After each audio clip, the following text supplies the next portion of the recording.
Pound for Pound, 1-hour pilot by Travis Hodgkins. Interior locker room, night. Cesar Lacosta, 16, a very handsome Italian-American boy, is shadowboxing with his hands wrapped for a fight in front of an old mirror. Super, Los Angeles, 1922. Behind Cesar are two men talking and passing a flask. One of them looks like an old scrapper that's lost too many fights, and the other looks like a slick salesman that would sell his kin to make a buck. I've been a scrapper since I was a kid, and by the time I was 15, no amateur in the city could stand up 4 rounds with me, but I was never any good as a professional. Seeing all those silk sock wearing types and their top hats did something to my nerve. I guess it got to my imagination, so that the moment I saw that pro put his foot in the ring, he could have pinched my cheek and I'd have dropped on the mat. I was same as you. Never any good as a pro, but I always liked punching a man in the face. There's something about it. Something brave. Something that says, you ain't intimidated by consequences. Sets you apart from the silk sock and top hat types. Nah, there's more to it than punching a man in the face. You gotta have science, and I had science. The old scrapper stands up behind Cesar and begins shadowboxing. He's slow and clumsy compared to Cesar. I didn't give a hoot if they were cops or car conductors or draymen, so long as I could start a row with them. And it didn't matter how big they were or how much science they had, I'd get away with it. If only I'd been as good in the ring as I was out of the ring, I'd be wearing silk right now. The old scrapper sits down, takes the flask, and drinks from it. That's what I liked. Starting a good row on the street. I'd crack a man good in the nose if he so much as looked at me wrong. I'll tell you how good I was, friend. Just one day, walking down the street, I come across several of those swallowtail wearing gents with silk hats that don't shine. And one of them, well, he shoves me off the sidewalk, and I say to myself, delighted. I hit him right behind the ear, and we get to it. The old scrapper throws a punch like he's hitting someone in the head. He had a lot of science, but it only took about a minute before I put him under. He takes a quick sip from the flask. Then one of those swallowtails starts pulling on my sleeve and saying, Mister, do you know what you've done? I shook him off and asked, what of it?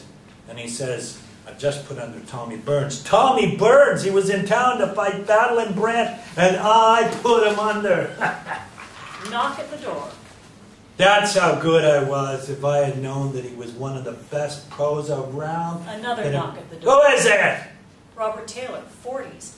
Handsome gentleman with the strong body of a former athlete, enters the locker room and quickly assesses the action. Fred Black, a slick salesman, eagerly stands up and shakes Robert's hand. Robert Taylor, how are you?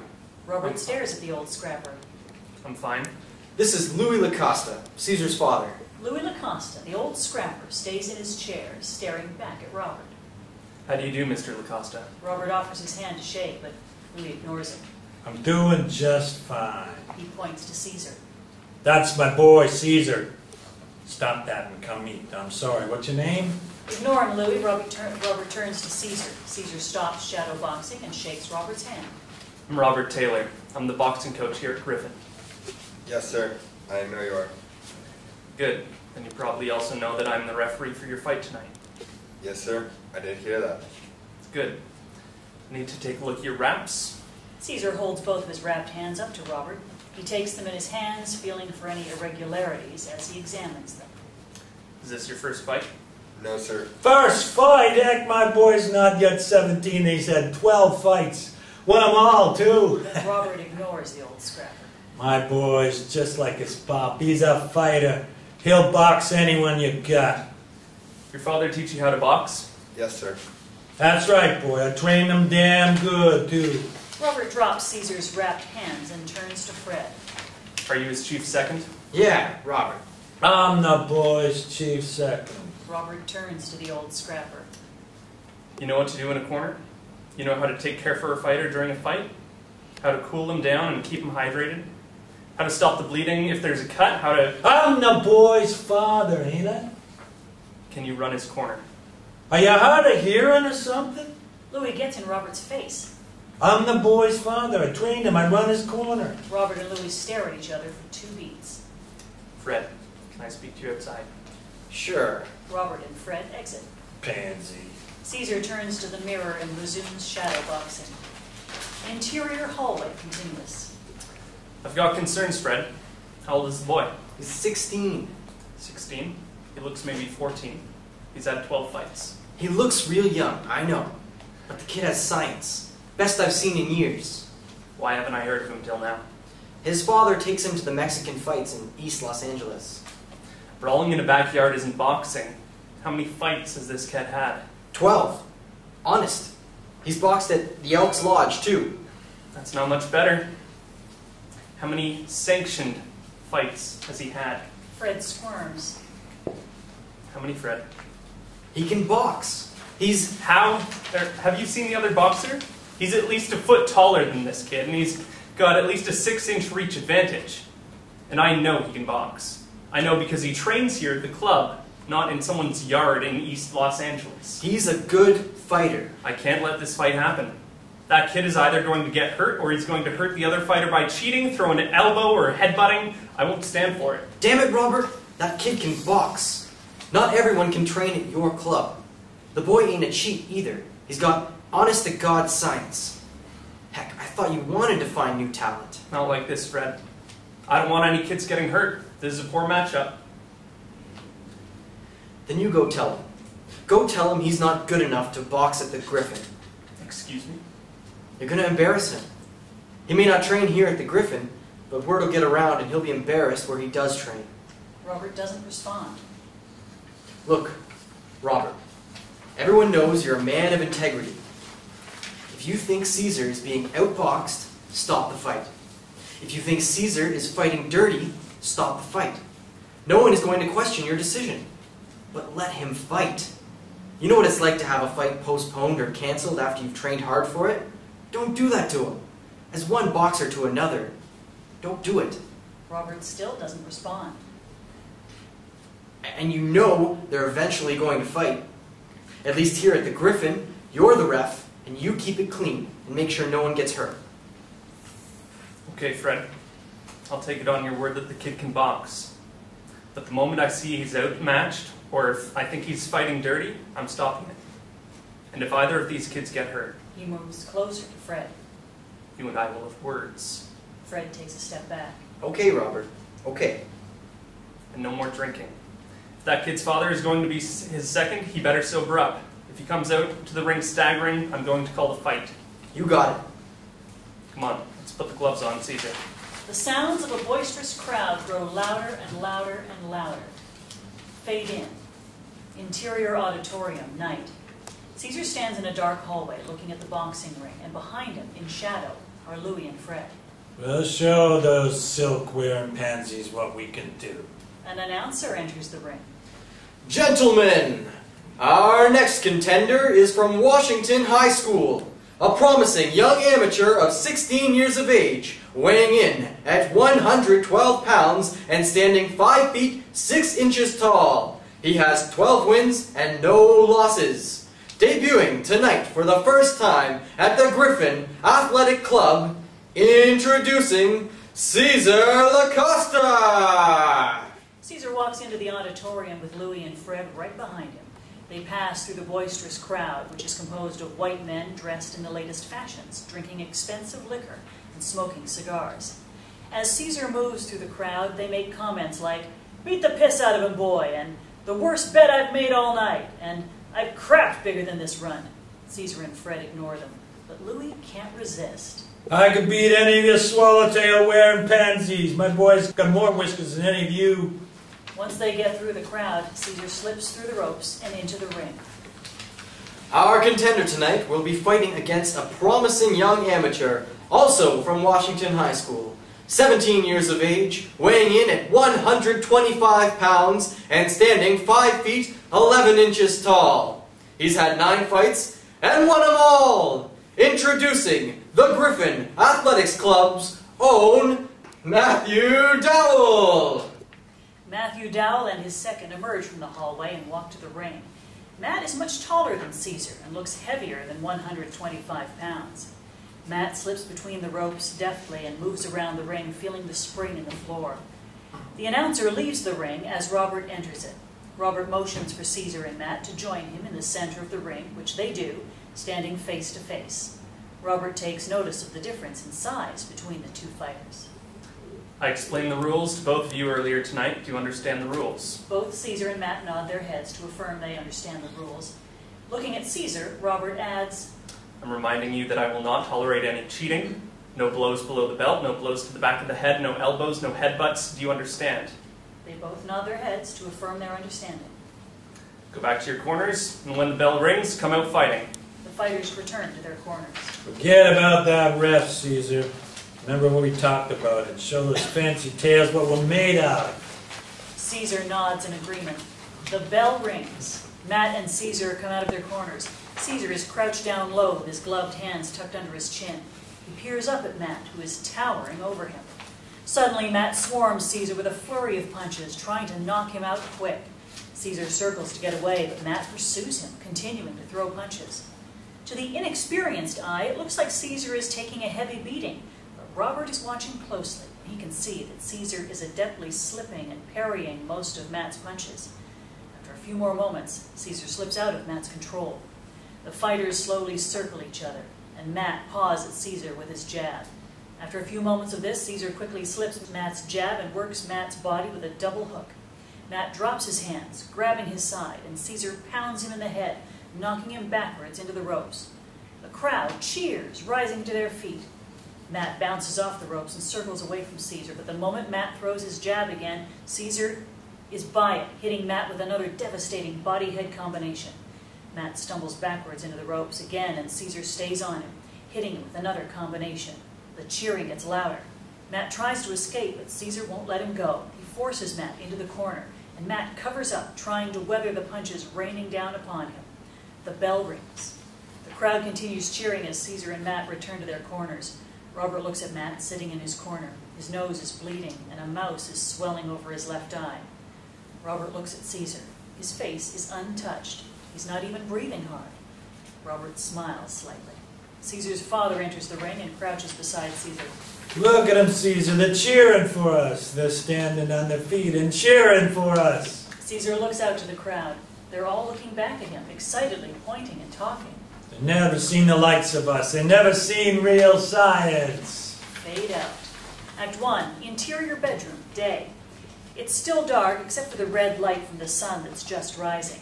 Abe Salazar, 16, a tall, lanky Mexican-American boy, is shadowboxing in front of an old mirror in his bedroom. Behind him are his 3 brothers sleeping in beds that are too small for them. Knock on the bedroom door. Wake up! It's time to get ready for school. Abe continues shadowboxing. His brothers toss in their beds. Abraham, you better not be boxing. You need your rest. Your fight is today. Yeah, Abe, you need your rest. Yeah, and we're all going to be tired. All of you get out of bed. Okay, Mom. One of Abe's brothers throws a pillow at Abe. It hits him in the back, and he smiles as he continues shadowboxing. Interior Griffin boxing gym, day. Robert Taylor enters and quickly assesses the action. Despite the early hour, several young boxers are already working out, and the sounds of their activities fill the gym. Robert walks to an old, worn desk in the back and drops his duffel bag, and then he walks over to a young boxer who isn't any older than 10 years of age. Robert stands beside him, watching him hit the bag. That's good. The young boxer pauses, looking at Robert. You're hitting strong, but move your feet a little more, and bend your knees. To demonstrate, Robert hits the bag with a jab. You see my feet? The young boxer looks at Robert's feet, and Robert hits the bag with another jab.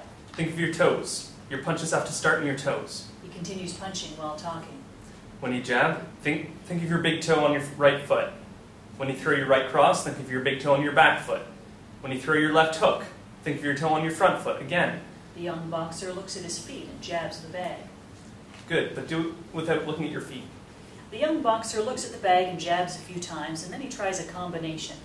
With each punch, he's starting to shift his weight between his front and back feet, twisting his hips as he does it. Bruce Biden, 40s, enters the gym.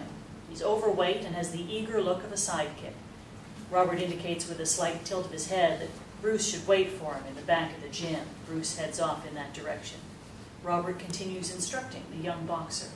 Good, but you also have to shift down to up like a spring.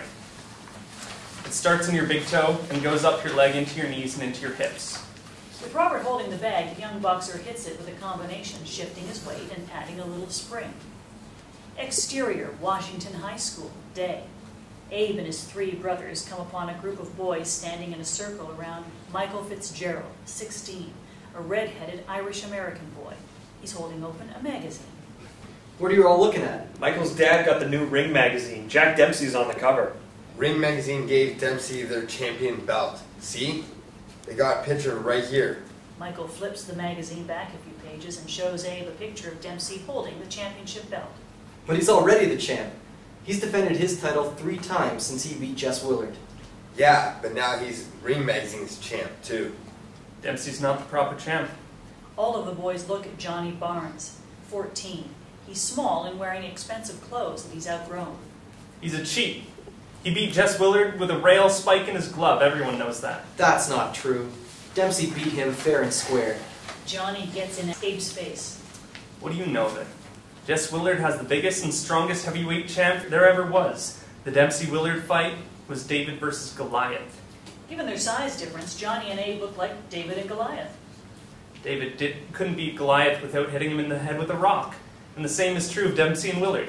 The boys voice their disagreement, shouting comments like, Dempsey has science, and he didn't need a rock to beat Willard.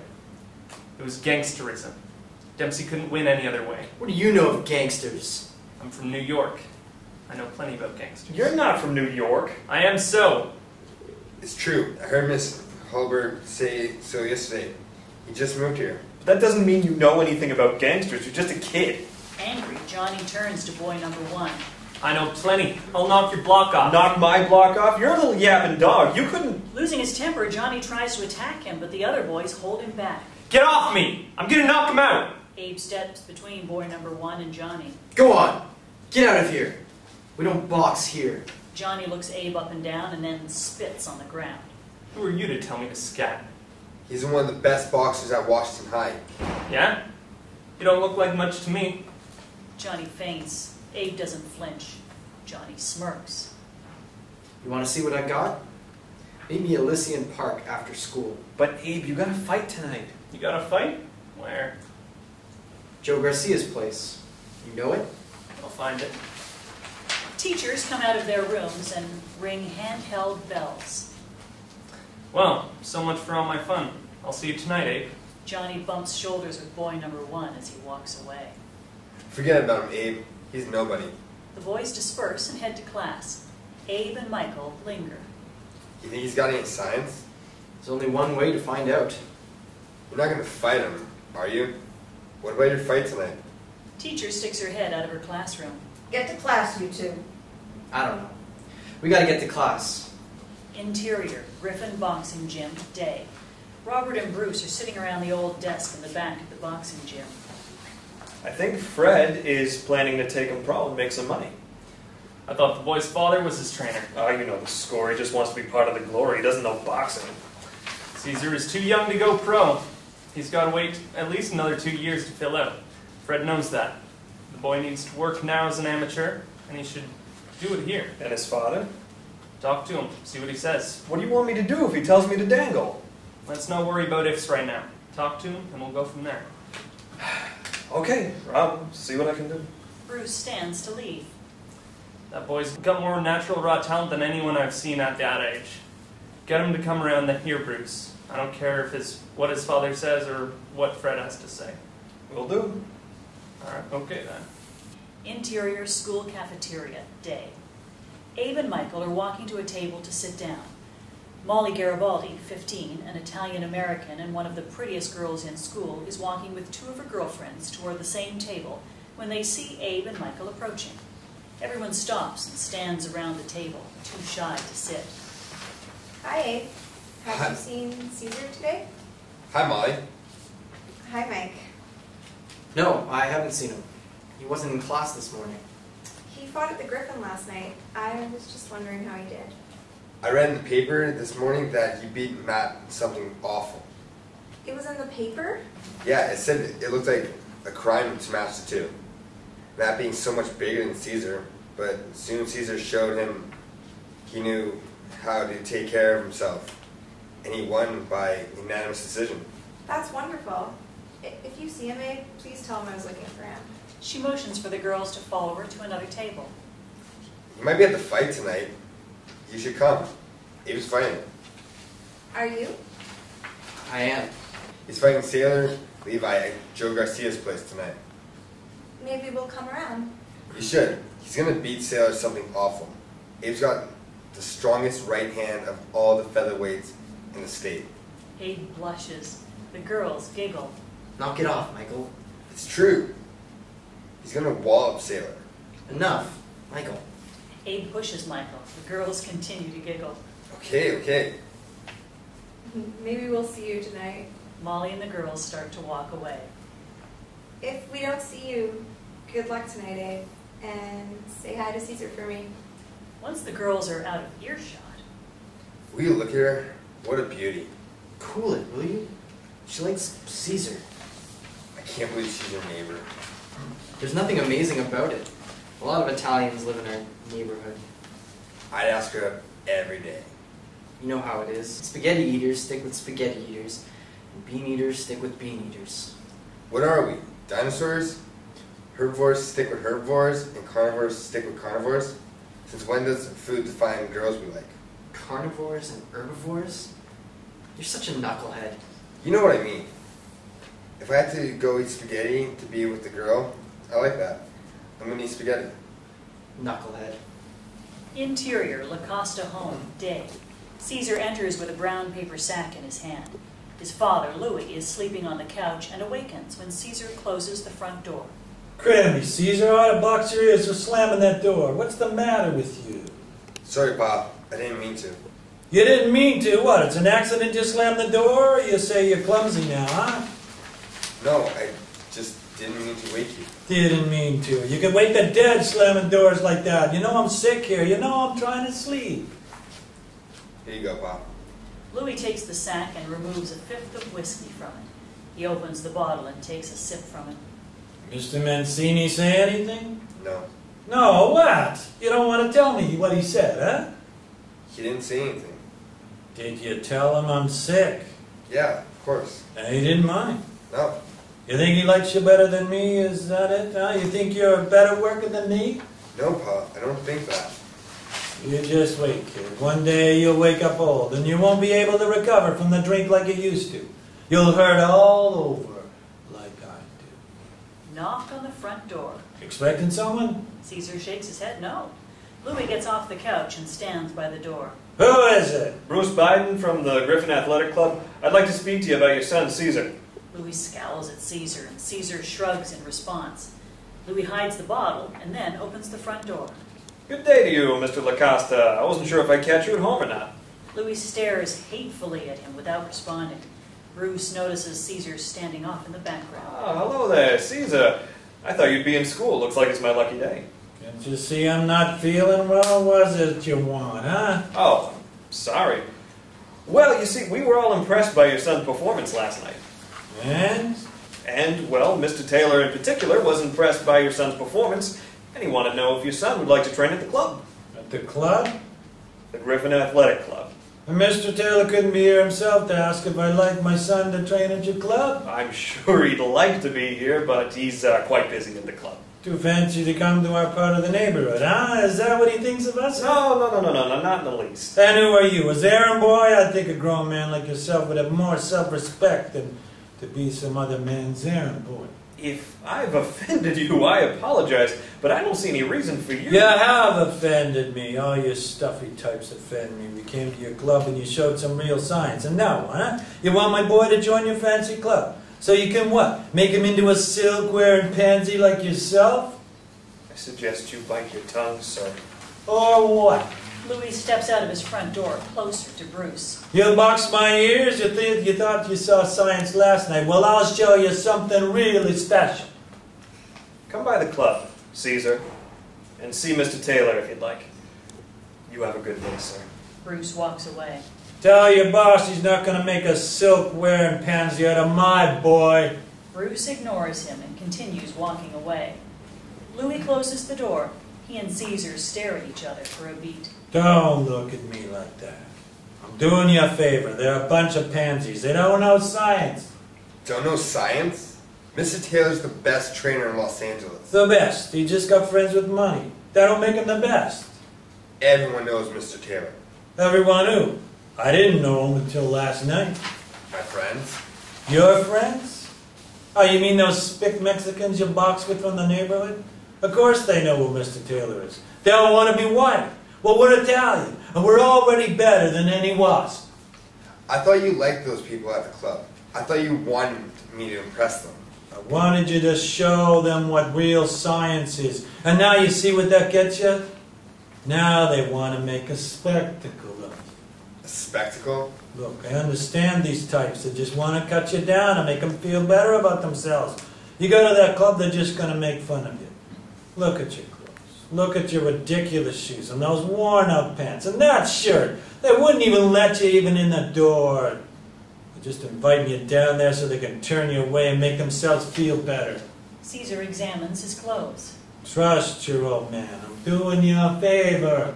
Louis gets the whiskey from its hiding place, sits on the couch, and sips from the bottle. That guy got my blood up. I should have stomped him. Get in the kitchen and see if you can rifle up some grub for your pa. Caesar goes into the kitchen, opens the pantry, and stands there for a moment thinking. Then he looks down at his shirt and his pants. Act 3. Exterior, Elysian Park, day. Abe walks alone through the idyllic park, looking at the trees and flowers.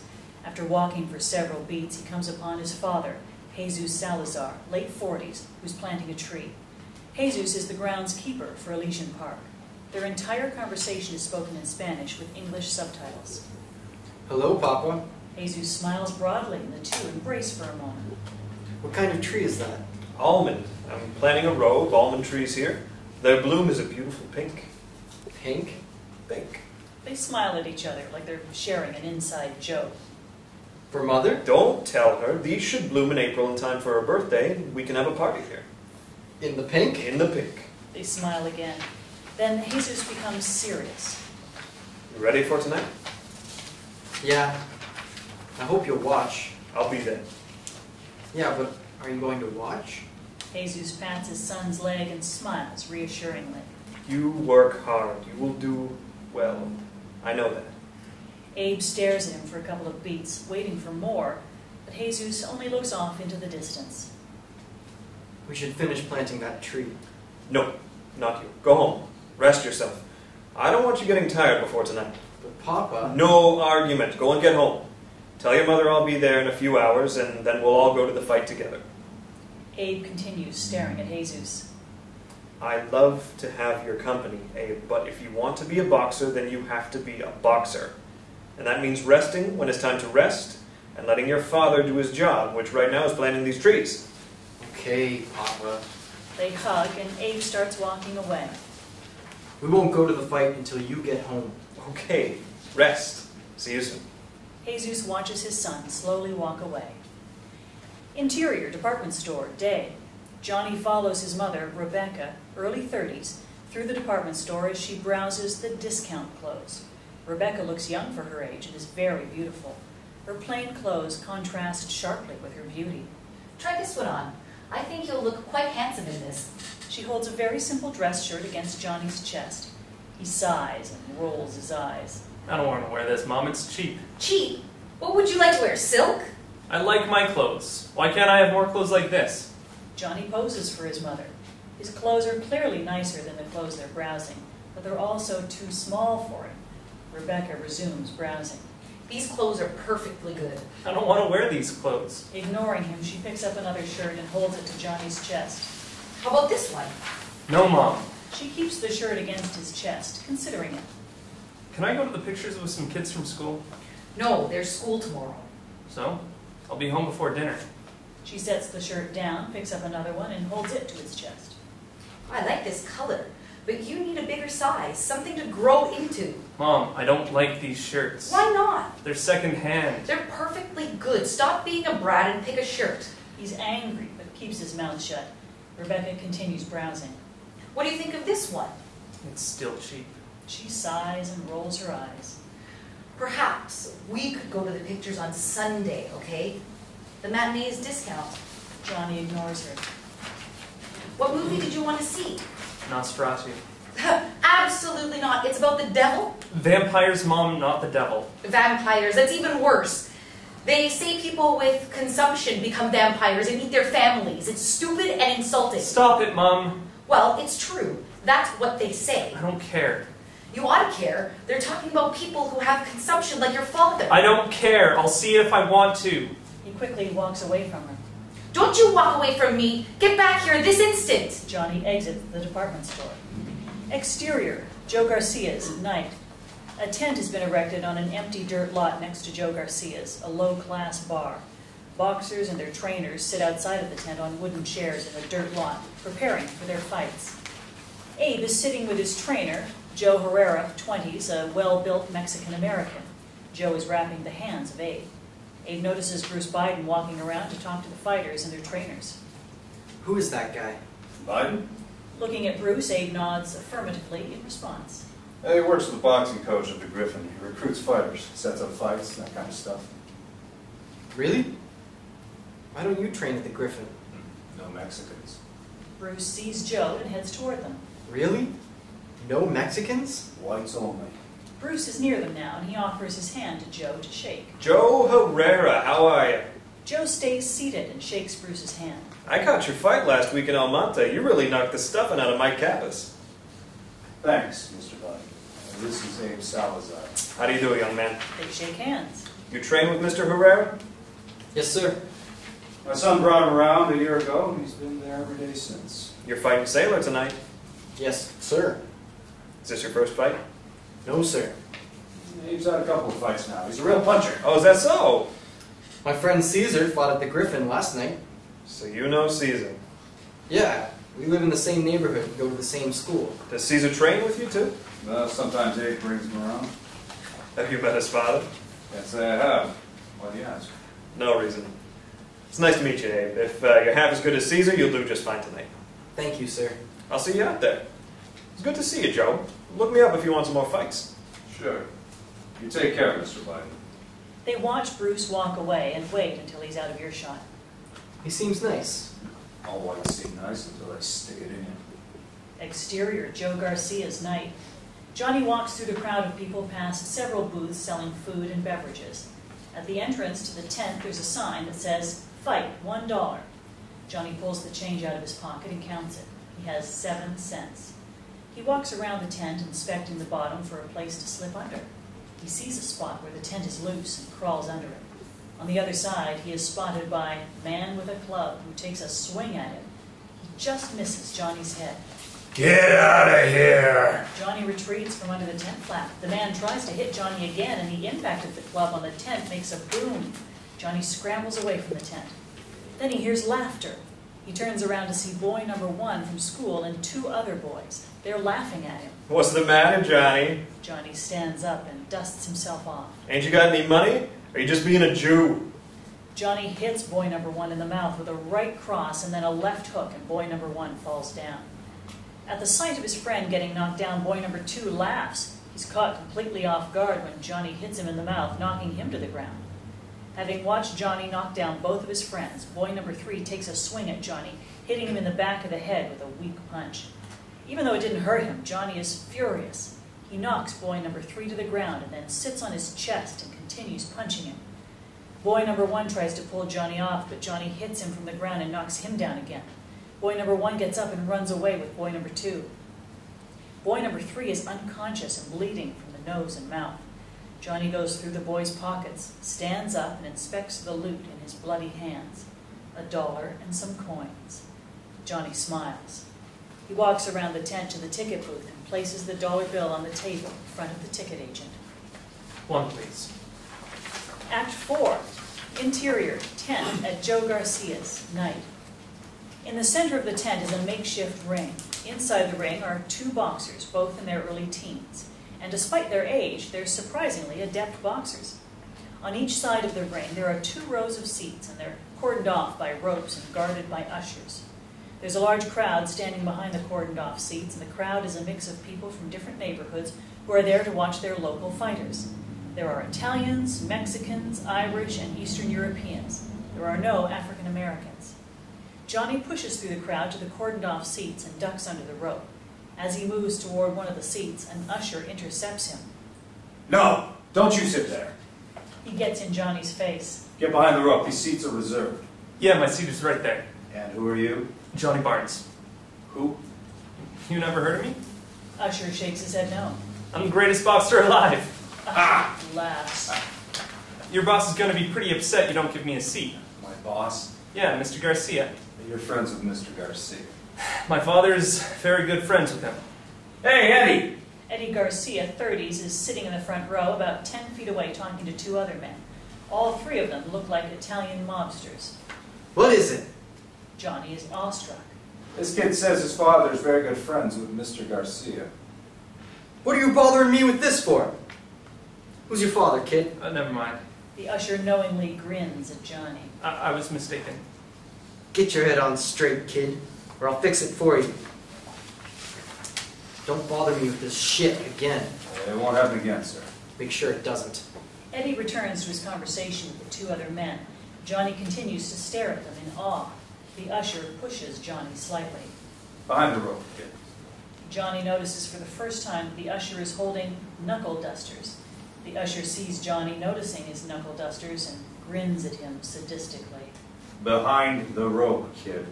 Don't make me say it again. Johnny ducks back under the rope and stands just on the other side of it, still in the usher's face. Thank you. Johnny gives the usher his own sadistic grin. You're welcome.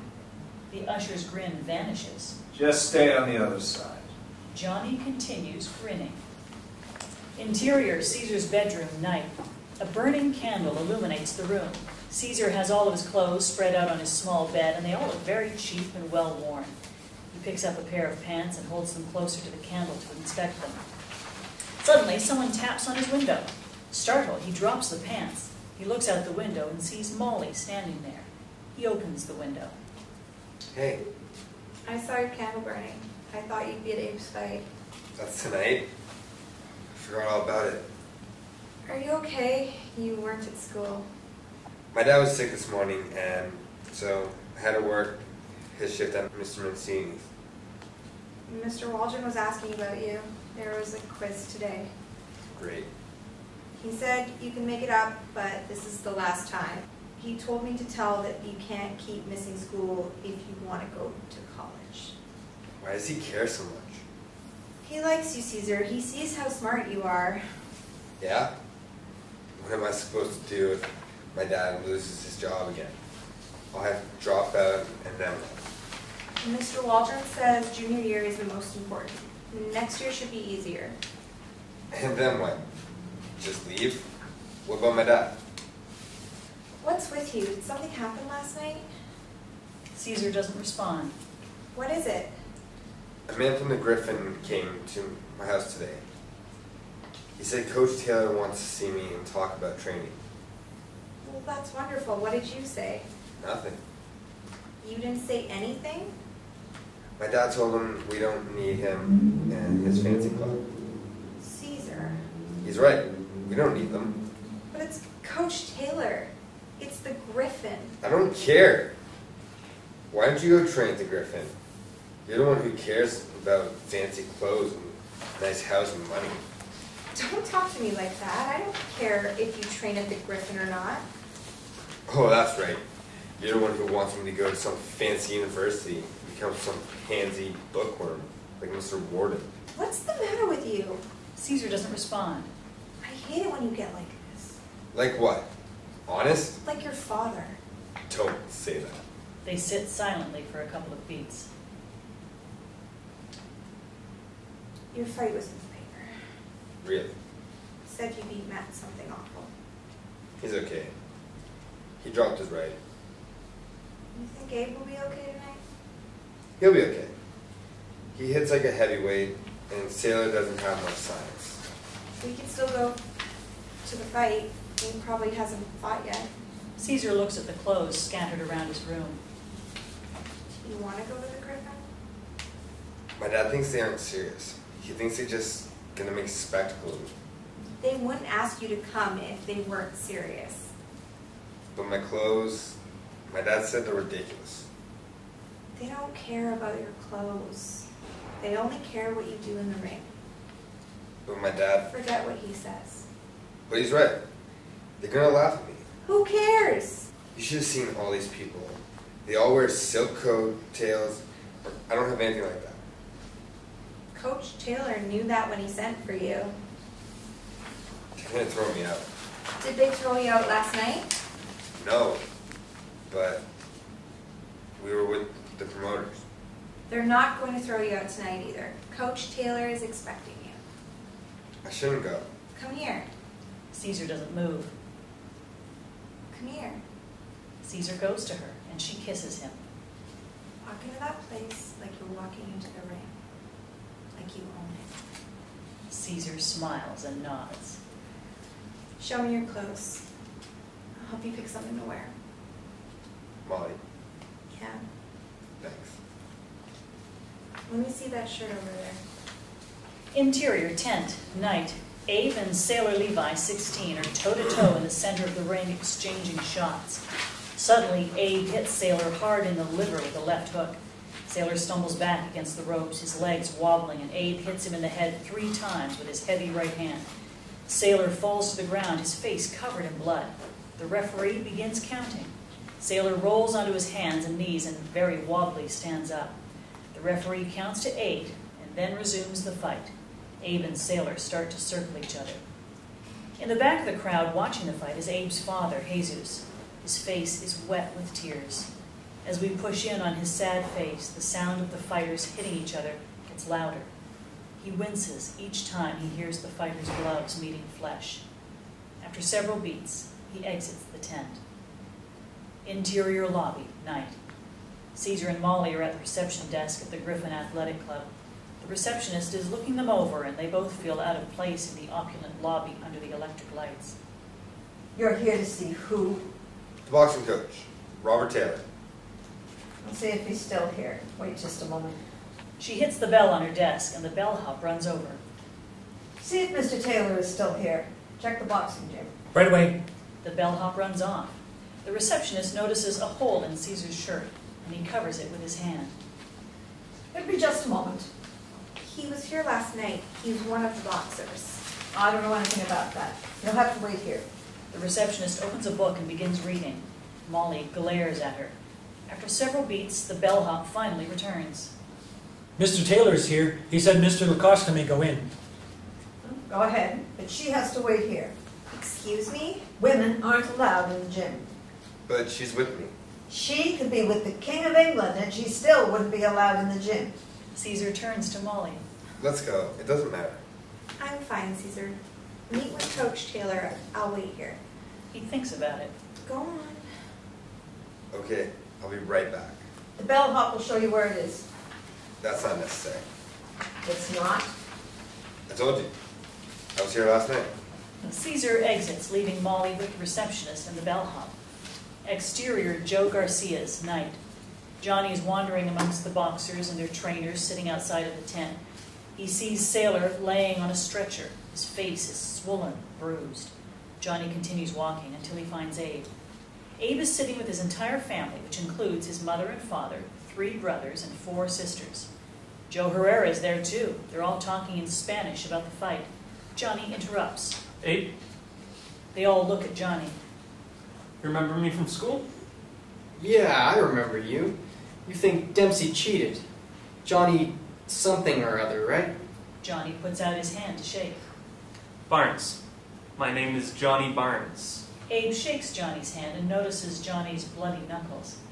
That was a heck of a fight. You're a real puncher. Thanks.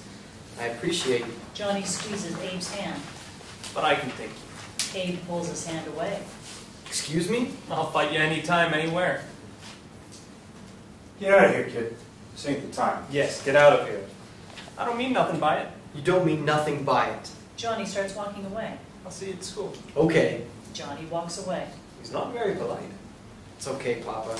He's strange. I think he was just trying to be friendly. And he's not normal, that's for sure. Act 5. Interior, Griffin Boxing Gym, night. Caesar and Robert Taylor are sitting across from each other at Robert's desk. The light comes from an electrical lamp on the desk. I think Mr. Biden told you why I wanted to see you. To talk about training me, sir. That's right. I understand your father has a problem with you training here. Did you tell him you're here? No, sir. I didn't. You're going to need his approval to train here. I don't think he'll understand. Well, let me tell you what I'm trying to do here first and see if you're interested. Do you want to go to Paris? Paris? You mean France? Yes, Paris, France. Maybe. I don't know. In 2 years, Paris will host the Olympic Games. Have you heard of the Olympics? No, sir. Since the turn of the century, several nations have been holding athletic competitions to see which country has the best athletes in the world. The competitions feature ancient athletic skills like javelin throwing and archery. You know what javelin throwing is? No, sir. It's throwing a stick with a sharp point on the end. Whoever throws it the farthest wins. Sounds pretty dull, doesn't it? I wouldn't know. The Olympic Committee has recently added boxing to the Olympics. They're hoping it will attract the attention of more people. I want to win the Olympics. So I'm putting together a team of boxers to compete in the Olympics, and I want you on that team. Me? But why? Why not Jack Dempsey? Only amateurs can compete in the Olympics, and Dempsey is a pro. The Olympics are the greatest amateur competition in the world. Dempsey is called the world champ, and I have all the respect in the world for him. He's a heck of a good boxer, but he's never fought anyone outside the United States. How can you be the world champ if you only fought in the United States? But if you win at the Olympics, if you fight all the best from all over the world, you really are the world champ. You think I could do that? Be a world champ? I saw you box last night. You've got great natural talent. Think how much better you'll be after you get some good training. We have 2 years to prepare for the Olympics, and we only have 1 year to prepare for the Olympic tryouts in Boston. Boston. Paris. Caesar pauses, looking doubtful. I don't know. One thing at a time. First, we have to start training. Let's talk to your father and get you started here at the club. Mr. Taylor, we don't have too much. You know, we don't have much. I know, Caesar. It's okay. But Paris, that can't be cheap. It won't cost you a nickel. You or your father. If you make the Olympic team, everything will be taken care of for you. You'll just need to worry about training. That means being here every day and working hard. Can you do that? Yes. Yes, absolutely. Interior, Johnny's home, night. The front door opens and Johnny slowly looks in. His father and mother are in the living room reading under the orange light produced by kerosene lamps. Johnny's father, Solomon, 40s, looks much, much older than his actual age. Although he was probably a strong, handsome man at one time, he's now very skinny and frail. Johnny carefully closes the door behind him. As he walks by the living room, his parents notice him. Where have you been? Come over here, Saul. Johnny stands in front of his parents, keeping his hands behind his back. I was at the pictures, Mom. I told you I was going there. You went and saw that awful movie about vampires after everything I said to you? Johnny doesn't respond. Why are you home so late? It was a double feature. Where'd you get the money? A friend paid for me. A friend? Who? Solomon coughs. A friend from school. What are you holding behind your back? Nothing. Nothing. Why are you standing like that? I'm at attention. It's respectful. Solomon, speak to him. I can't get anywhere with him. Solomon coughs and clears his throat. If you were at attention, Saul, your hands would be at your sides. Solomon waits for Johnny to move his hands to the proper position, but he doesn't move. Well, Saul, stand at attention if you want to stand at attention. Put your fingers along the seams of your pants. Reluctantly, Johnny puts his hands along the seams of his pants. His parents see his swollen, busted knuckles. Just as I thought, you've been fighting. What have we told you about fighting? They were making fun of Jews. That's not what I asked you. They said Jews can't box. We should have never let him be around that man, that Coach Barnes. This is your fault, Solomon. You thought it would do him good, but now look at him. He's a delinquent. Rebecca, please. Get this idea out of your head, Saul. You're not a boxer. You took boxing to learn to defend yourself only. Nothing more. I am a boxer. I'm going to be the greatest in the world. That Coach Barnes ruined his mind. Rebecca, please. Saul, listen to me. We're not boxers. You're wrong, Father. Jews can box. We can box better than any of them. Solomon coughs and clears his throat. Of course we can box, but we don't. We're better than that. We don't punch each other for entertainment. Certainly not their entertainment. I'm going to be better than that. I'm going to be better than all of them. I'm going to be somebody. Johnny pauses to consider his next words. I'm going to be better than some cheap Jew. Solomon lunges out of his chair at Johnny and tries to slap him, but Johnny deftly ducks under Solomon's hand. Solomon starts coughing, and the coughing grows in intensity until Solomon drops to his knees. Rebecca goes to his side and tries to comfort him. There, Solomon. Breathe. Take deep breaths. Solomon coughs so hard he chokes and vomits the little that is in his stomach. Exhausted, he rolls onto his side. Sol, go get something to clean this up with. Johnny goes to the kitchen and returns with a spoon, a bowl, and a wet towel. With Rebecca's help, Solomon is standing, and she helps him down the hall to their bedroom. Johnny kneels down and scrapes the vomit off the floor with a spoon and puts it in the bowl. When he's nearly done, he looks up and sees Rebecca hurtling down the hallway toward him. The moment she is close enough, she slaps Johnny hard. Then she slaps him repeatedly. You ungrateful shit! You spoiled, rotten shit! Other than putting his arms up to protect himself, Johnny doesn't fight back or move out of the way. When she's done berating him and beating him, she composes herself, straightening her clothes, smoothing her hair, and taking deep breaths. Did you eat any dinner? No response. Answer me, Sol. He stares at her. I don't care if you had dinner or not. You're going straight to bed. Johnny picks up the bowl full of puke and locks eyes with her for a beat, and then turns and carries the bowl of puke into the kitchen. He quickly washes it out of the sink and puts it away.